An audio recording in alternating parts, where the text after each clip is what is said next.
Hello mga madzam, ayan na, mag-unboxing tayo ng ating mga pa-orders, guys.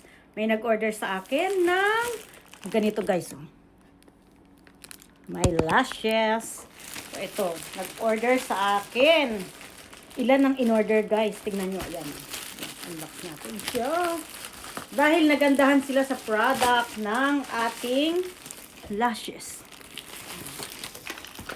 1, 2, 3, not 1, not 2, not 3, but it's for you to count na. Ayan na sila, guys. Ilan na yan? 1, 2, 3, 4. 4 na yan siya, guys.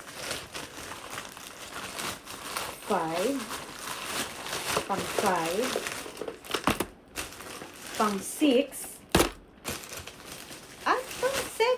Natapunan na ako, guys. Ayan, especially for you. Ang laman niyan is mga pang lashes. Hindi ko siya mabuksan kasi order to. Pag binuksan ko na siya, hindi na new. Kaya, ang laman po nito, guys, ay mga lashes. Eyelashes. O, diba? Salamat sa mga nag-order. Nag-bulk order na sila para sa shipping. Ayan siya, guys.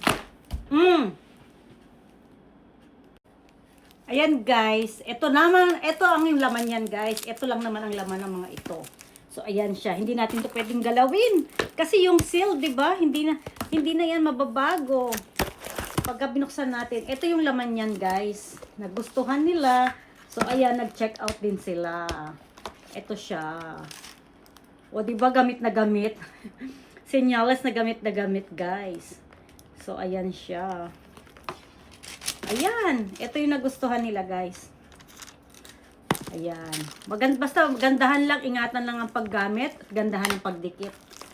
Sa akin, 2 days. Pwede pa siyang maging 3 days. Kaya lang, dahil sa mainit ang ginagamit nating tubig, syempre naglulus yung adhesive niyan. Natutunaw yung adhesive, kaya 2 days ko na siyang ginagamit.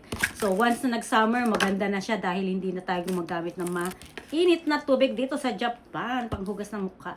So, ayan lang, guys. Ito, yan. Ayan siya, guys.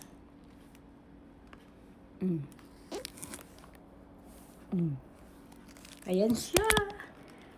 Kayo, magkikay-kikay na rin kayo. Check nyo na lang dyan. Hindi ako maglalagay ng link. Basta video lang. Bye!